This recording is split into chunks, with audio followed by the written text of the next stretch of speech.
All right, the video you have been waiting for. This is the last and final video in the course, and now we're going to gain shell. So here's what's going to happen. We're going to use a tool called MSF Venom, and we're going to use that to generate shellcode. So I'm going to go ahead and copy and paste the command over, and then we'll talk about what this command does. So we're running MSF Venom. It's brought to you by Metasploit, and we're going to set a switch of P for payload. So we're going to set the payload for Windows because we're attacking a Windows machine, and we're going to do a shell reverse TCP. So we didn't declare x64 here, so we're going to assume x86, but we'll declare that later just in case. So when we have a reverse shell like this, what we're doing is we're having the victim connect back to us. So we need to provide our information. So by our information, I mean the Kali machine IP address, which is going to be our L host right here. And then we're going to also have a port we're going to be listening on. So that's going to be our L port, our listening port. And we're going to declare that as 4444. I'm setting an exit func equal to thread. All that does is make our exploit a little bit more stable. We have a -F for file type. We're going to export this into C. A -A for architecture, that's x86.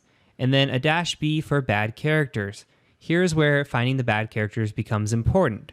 So we didn't have any besides the null byte, but it's always good to teach it and explain why it would be important later. So if we had any bad characters, this is where we would put them in. So let's go ahead and just hit enter here. And it'll take just a second to generate this shellcode. And once it does, we're going to copy and paste it into our Python script that we've been using. So we're going to grab this information here. We don't need the semicolon. And it's always good to take note of the payload size. So it's not going to matter too much for us, but if you do go into exploit development, payload size can be everything. It could be that you're working with a very limited space. Say you only have 200 bytes left, and a payload size of 351 is just not going to work because you're going to truncate it at 200. So always good to note the payload size, especially as you dive deeper into other projects, if you do go farther into exploit development. So let's go ahead now and open up our Python script we've been using. So I'm still on 2.py. And I'm going to declare a new variable here up at the top. We're just going to call this overflow. Set it equal to this. I'm going to add a parenthesis, hit enter, and then add a closing parenthesis like that. So what we're also going to do is we're going to come down here, and we're going to add in overflow, and then we're going to talk about this. So what we've got here is we've got the shellcode, right? So what's going to happen is we're going to submit the shellcode. In this variable shellcode here, we're going to say, okay, 2003 bytes. That gets us to the EIP. When we get to the EIP, we're going to hit this pointer address, right? This pointer address is just a jump address.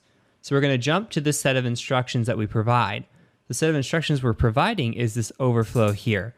So what we need to do before we submit this overflow is actually insert something else. And those are called NOPs. So it's going to look something like this. So it's called X90 like this. And we're just going to add 32 in. And so NOPs are padding, essentially. They stand for no operation. If you've ever heard of something called a NOP sled, that's kind of what it's referring to. So when we have something like this, what we're doing is we're just adding a little bit of pad space in between this jump command and this overflow shellcode, right? So in an instance, if we didn't have this, it's possible that our overflow wouldn't actually work. We wouldn't get command execution on the computer because something interfered here. So we just like to add a little bit of padding in between these two, and that makes it a little bit more safe. Again, if you have a limited space, say we go back to the 200 byte example, you might really need a little bit of padding, like 8 bytes, 16 bytes. You have to play around with it and figure it out. So a lot of exploit development is just messing around with the exploit until something works. So we're going to go ahead and just save this now. Okay, and then on another tab over here, what we're going to do is I'm going to set up netcat to listen. So it's going to be NVLP like this. And then I'm going to put the port to all fours because that's what we declared in our shellcode generation. Okay, lastly, what we need to do is we need to run vuln server as administrator. We don't have to have it in immunity this time. All we have to do is just make sure it's running. And then we're going to fire off this guy. So we're going to say 2.py, hit enter, check this over here, And look at that, we've got a shell. So now we are on this computer. We could say, who am I? Okay, it's Heath. Heath is me. That's the administrator. Perfect. We are good to go. So we have gone from fuzzing a program, spiking a program, not knowing anything about the program, finding the vulnerable trun command. We used that to fuzz it. We found and controlled the EIP. We found some bad characters. We found the right module, generated some shellcode, and now here we are at root. So hopefully this has been easy for you. My recommendation is to go through and make notes again, try to understand the theory behind what's happening, and also try to understand everything that's going on. This is as basic and simple as overflow can get. Of course, there are memory protections. It's not generally this easy. This is just meant to teach people how buffer overflows work.